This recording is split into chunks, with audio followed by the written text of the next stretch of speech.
Nama saya Jahri, tinggal kami di Goba Sembulang.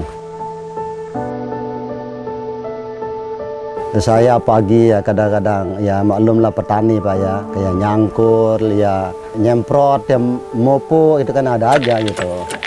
Alhamdulillah Pak, selama kami mengikuti program ini Pak, kami nggak pernah memakai, tapi kami sangat merasa bersyukur ya kan.